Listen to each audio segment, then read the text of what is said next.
नमस्कार and welcome to मित्र ज्ञान। आज की इस वीडियो में हम डिस्कस करेंगे दोनों सदनों की संरचना के बारे में, यानी कंपोजिशन ऑफ टू हाउसेस। इसका मतलब क्या है? देखिए, जो हमारी राज्यसभा है और जो हमारी लोकसभा है, उसका क्या क्या स्ट्रक्चर है, उसके बारे में आज हम डिस्कस करने वाले हैं।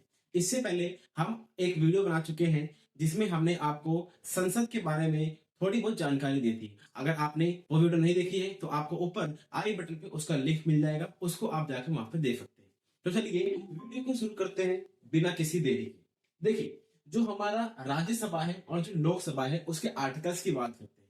सबसे पहली बात, हमारा जो संविधान है उसके अंदर कई सारे पार्ट हैं। उसके पार्ट 5 यानी भाग 5 है, उसके अंदर जो आर्टिकल 80 है, आर्टिकल 80 जो है उसके अंदर राज्यसभा के बारे में हमको चर्चा की गई है, यानी बताया गया है। उसके बाद जो हमारा अनुच्छेद 81 है, यानी जो आर्टिकल 81 है, उसमें हमें लोकसभा के बारे में बताया गया है। सबसे पहले हम डिस्कस करेंगे राज्यसभा के बारे में।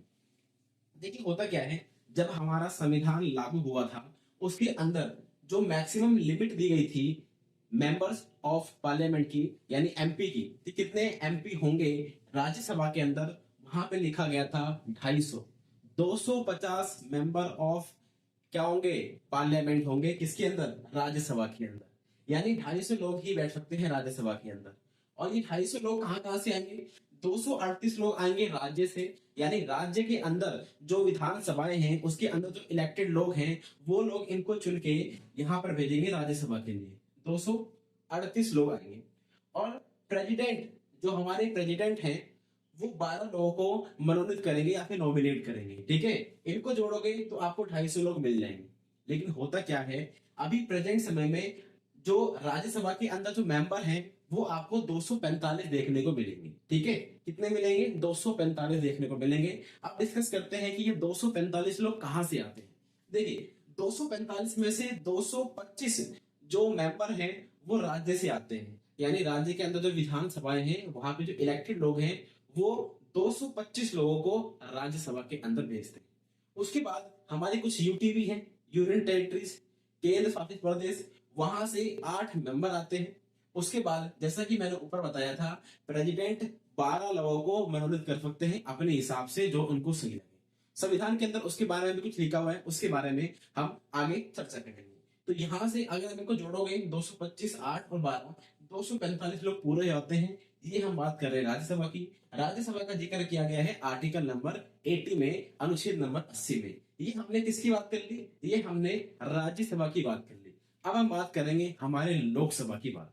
देखिए, लोकसभा के अंदर जितने भी मेंबर आपको देखने को मिलेंगे वो आपको इलेक्टेड देखने को मिलेंगे, वो भी भारत की जनता के द्वारा। यानी भारत की जनता है डायरेक्ट चुनाव करती है लोकसभा के मेंबर का। यानी इसके अंदर जितने भी एमपी बैठेंगे, मेंबर ऑफ पार्लियामेंट बैठेंगे, उसको जनता ने खुद चुना होगा। ठीक है, जब हमारा संविधान लागू हुआ था तो उसके अंदर 552 मेंबर लिखे गए थे। कितने मेंबर? 552 मेंबर।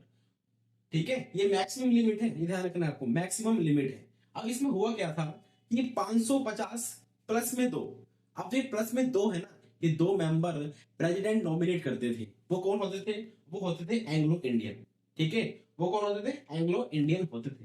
लेकिन हुआ क्या कि 2019 में 104वां अमेंडमेंट हुआ, संविधान संशोधन हुआ। इसके द्वारा क्या किया गया, जो एंग्लो इंडियन समुदाय के लोग थे इनको जो रिजर्वेशन दिया गया था 2 सीटों का, उसको हटा दिया गया। यानी हम ये कह सकते हैं अब जो मैक्सिमम लिमिट आपको देखने को मिलती है वो है 550। 2 लोगों को हटा दिया गया है। अब लोकसभा के अंदर जो मैक्सिमम लिमिट है वो 550 की है। लेकिन प्रेजेंट समय में आपको सिर्फ 545 मेंबर ही देखने को मिलते हैं। कहाँ पे? लोकसभा के अंदर। ठीक है, अब ये जो 545 है इसमें से भी आपको सिर्फ 543 ही देखने को मिलते हैं, क्योंकि 2 हमने कम कर दिए हैं। ये जो 2 हमने यहाँ से कम करे हैं वो यहाँ से भी कम हो जाएंगे। यानी इस समय प्रेजेंट समय में 543 मेंबर आपको लोकसभा के अंदर देखने को मिलेंगे। ये आपको ध्यान में रखना है, क्योंकि हमने एंग्लो इंडियन को ऊपर से कम किया है, इसीलिए यहाँ से भी ये 2 लोग कम हो जाएंगे। अब होता क्या है, 543 लोग हैं, ये आते कहाँ से? देखिए, 524 लोग राज्य से आते हैं और 19 लोग यूटी से आते हैं, यूनियन टेरिटरी से आते हैं, ये ध्यान रखना है आपको। ठीक है, यानी राज्यों से इलेक्ट होके यहाँ पे आते हैं और यूटी से इलेक्ट होके यहाँ पे आते हैं।